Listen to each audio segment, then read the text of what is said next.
Bonjour à tous, dernier épisode de Demain nous appartient, notre actualité du jour portera sur « Demain nous appartient », 1647, Sarah est jalouse, elle s'en prend violemment à Adeline. Aurore et Sarah réalisent que Valentine est partie chercher les clés dans le jardin.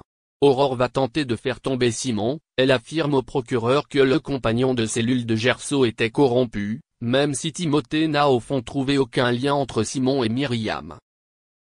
L'homme de main raconte à Myriam qu'il a vu Valentine rentrer chez son père et qu'il lui a volé un ordinateur, sans rien sur elle ni sur le set de couleurs.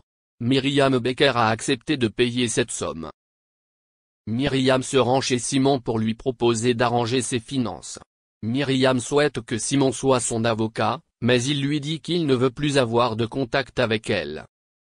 Lorsque Simon lui a tourné le dos, Myriam a placé les cheveux trouvés sur l'ordinateur, autour de la veste de Simon. Une perquisition est menée chez Simon, Aurore et Damien sont au sol.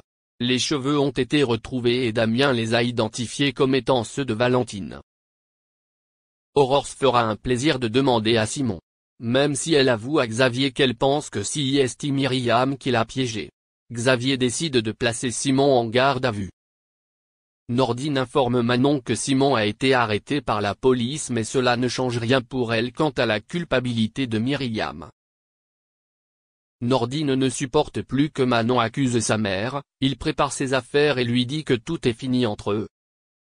Adeline raconte à Victoire et soit cycle tour en moto avec Roxane. Victoire pense que c'est un point chaud. Qu'elle soit mariée ou non, Adeline a quand même envie de tenter sa chance. Roxane reçoit un texto d'Adeline, qui lui propose à boire. Sarah lui dit qu'elle peut y aller, elle n'est pas du tout jalouse. Sarah apparaît au rendez-vous de Roxane et Adeline, elle gâche un peu l'ambiance. Adeline se sentait mal à l'aise, elle avait envie de partir davantage. Merci d'avoir regardé et à la prochaine vidéo. N'oubliez pas de vous abonner à notre chaîne. En attendant, dites-nous ce que vous en pensez dans la section commentaires ci-dessous. Si ça. Pour preuve, en l'écoutant sur la scène mythique londonienne du Royal Albert Hall, impossible de ne pas être sous le charme de ce qui se passe. Son épouse, la romancière Hélène Grémillon s'en souvient comme si c'était hier, l'émotion était si forte qu'à plusieurs reprises, ce soir-là, nous n'avons pas pu retenir nos larmes. On le sait, Julien Clerc est un homme bienveillant, capable de nous faire passer de rire aux larmes en une fraction de seconde, ce n'est pas sa fille Vannie qui pourra renier son héritage. D'ailleurs, pas toujours simple d'être ramenée sans cesse à ce lien. Mieux que personne, elle explique ce à quoi elle est confrontée depuis qu'elle s'est lancée dans la chanson. Face aux journalistes dépités de Nice Matin, elle n'y va pas avec le dos de la cuillère, je comprends qu'on l'évoque, ce n'est pas un truc qui me rend dingue. Mais j'ai parfois le sentiment d'être invitée dans une émission presque uniquement pour parler de ça. Avec cet album d'hommage à ses pères, la boucle est-elle bouclée pour son père?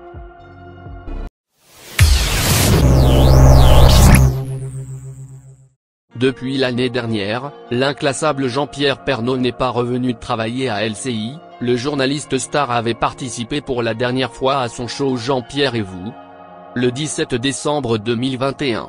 Ce jour-là, il avait pris congé pour les fêtes de fin d'année. Et il avait dit à ses fidèles téléspectateurs cette étrange phrase, « On se retrouve à la rentrée, peut-être, mais depuis, plus rien ». Est-ce que Jean-Pierre Pernaut va bien? C'est la question que de nombreuses personnes se posent.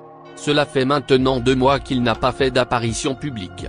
Depuis 22 novembre dernier, tout le monde sait que le journaliste de 71 ans affronte actuellement un terrible cancer des poumons. Ce jour-là, dans Touche pas à mon poste sur C8, les téléspectateurs apprenaient la mauvaise nouvelle avant tout le monde.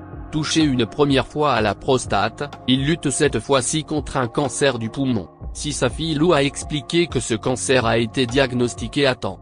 Toute la famille fait front contre la maladie.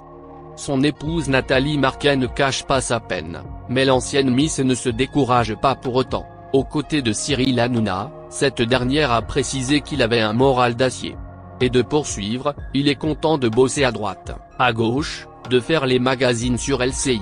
On est auprès de lui, toute sa famille. Et puis, il se bâtiment et puis comme on dit, jamais